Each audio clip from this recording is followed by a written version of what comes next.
जय भीम साथियों।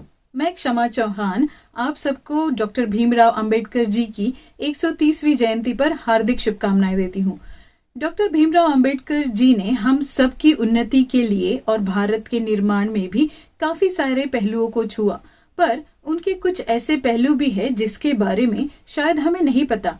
यहाँ पर हम जानते हैं कि बाबा साहेब जी एक इकोनॉमिस्ट, एक पॉलिटिशियन और एक सोशल रिफॉर्मर हैं, पर उनके वैज्ञानिक स्वभाव और उनके व्यक्तिमत्व के बारे में शायद हमें नहीं पता। तो चलिए जानते हैं उनके इसी वैज्ञानिक व्यक्तिमत्व के बारे में। तो बात शुरू होती है बिहार राज्य से। बिहार राज्य में दामोदर नदी हमेशा ही एक भीषण बाढ़ से ग्रस्त रही। कई बार इस नदी पर बांध और जल प्रकल्प बनाए गए, पर सब नाकाम रहे। इसी वजह से उस नदी को हर बार लोग कोसते थे और उस नदी का नाम कोसी नदी पड़ गया। जुलाई 1943 में बिहार राज्य में फिर से एक बड़ी बाढ़ आई।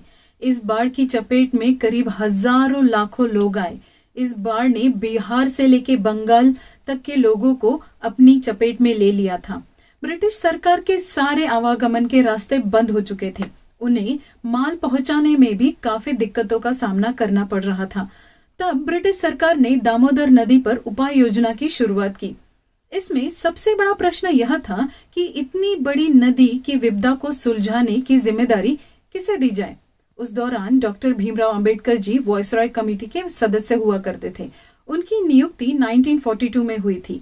उनकी विद्वत्ता और सूझबूझ के कई मायनों को देखते हुए ब्रिटिश सरकार के सामने कोई दोहराया नहीं था कि वे किसी और को नियुक्त करते। उन दिनों डॉक्टर भीमराव अंबेडकर जी पहले से ही कोयला खदान, मुद्रण एवं लेखन सामग्री, सेना एवं मुल्की अधिकारी प्रशिक्षण, सेना भर्ती एवं गृह निर्माण एवं सार्वजनिक निर्माण के मंत्रालय पहले से ही देख रहे थे। दामोदर नदी जो सबके लिए कल्याणकारक ठहरने वाली थी, उस परियोजना को लेकर डॉक्टर बाबा साहेब अम्बेडकर जी काफी चिंतित थे। इस परियोजना के लिए उन्होंने काफी अभ्यास शुरू कर दिया था। उन्होंने अमेरिका में स्थित तेनसी नदी का अभ्यास किया। इस परियोजना के लिए बाबा साहेब जी ने काफी सारे खोज पत्र और तकनीकी पत्रों का समावेश किया, उन सब का विश्लेषण किया और अपनी सूझबूझ से उन सारी चीजों को जमा किया। उन्होंने इसके साथ साथ तुंगभद्रा, मैसूर और पंजाब स्टेट के कई छोटे मोटे बांधों का भी अभ्यास किया। उसी समय doctor Baba Saheb Ambedkar ji central board विभाग के अध्यक्ष पद पर भी नियुक्त थे। उनके पास काफी सारे विभागों के कामकाज की जिम्मेदारी आ गई थी। इसी के अंतर्गत पावर एंड वाटर प्रोजेक्ट बांध को भी नियमित रूप से सुचारू करने का उन्होंने काम किया। ब्रिटिश सरकार के द्वारा नियुक्त ब्रिटिश तंत्रज्ञान के द्वारा इस काम को किया जाए, ऐसा विकल्प ब्रिटिश सरकार ने रखा, पर बाबा साहेब जी का स्पष्ट रूप से मत था कि ब्रिटिश इंजीनियर इतने व्यापक रूप से नदी बांध काम कार्य उपयुक्त नहीं होगा। इसके लिए किसी अमेरिकन टेक्नोलॉजी ही उपयुक्त रहेगी। इस पश्चात सेंट्रल वाटर इरिगेशन तथा नेविगेशन कार्यालय हेतु उन्हें भारतीय जल समस्याओं को समझने के लिए किसी भारतीय मूल के व्यक्ति की ही जरूरत थी। इसके लिए उन्होंने ययंत खोसला जी से संपर्क किया। इसी के साथ उन्होंने भाकरा नांगल बांध, हीराकुंड बांध, सोना नदी बांध प्रकल्प के निर्माण में महत्वपूर्ण भूमिका निभाई। टाइम्स ऑफ इंडिया में छपे एक लेख जो कि C.S. पिल्लई द्वारा लिखित था, इसका शीर्षक था एटॉमिक एनर्जी टू रेस्क्यू। इस लेख से बाबा साहेब जी काफी प्रभावित हुए। उन्होंने तुरंत इस लेख के लेखक से संपर्क किया, जिसे पहले ही काफी सारे वर्षों का वैज्ञानिक अनुभव था।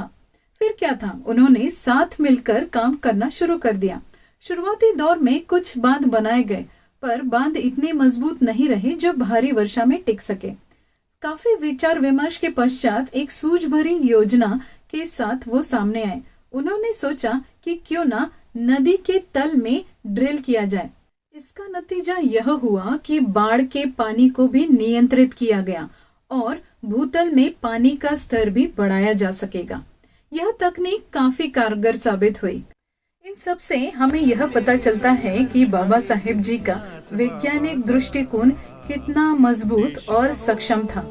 बाबा साहेब जी ने उनके वैज्ञानिक दृष्टिकोण के सहारे नदी पर बांध बनाकर एक बहुउद्देशीय परियोजना को अंजाम दिया, जिसमें बाढ़ पर नियंत्रण, हाइड्रो वाटर प्रोजेक्ट और इरिगेशन फैसिलिटी शामिल है। इसके लिए उन्होंने अमेरिका, इंग्लैंड और इजिप्ट की नदी परियोजनाओं का अभ्यास कर उनको भारतीय भौगोलिक परिस्थिति के अनुरूप ढाला। वे एक कुशल मैनेजमेंट गुरु थे, क्योंकि ये परियोजना उन्होंने केवल 30 महीनों की अवधि में पूर्ण की। ये सब उन्होंने अपने वैज्ञानिक सूझबूझ के सहारे किया। ऐसे थे अपने वैज्ञानिक बाबा साहेब जी। जय भीम, जय भीम। तेरे संघर्ष का एक ही ध्यास बाबा साहब, देश का हो पूरा विकास, देश का हो पूरा विकास।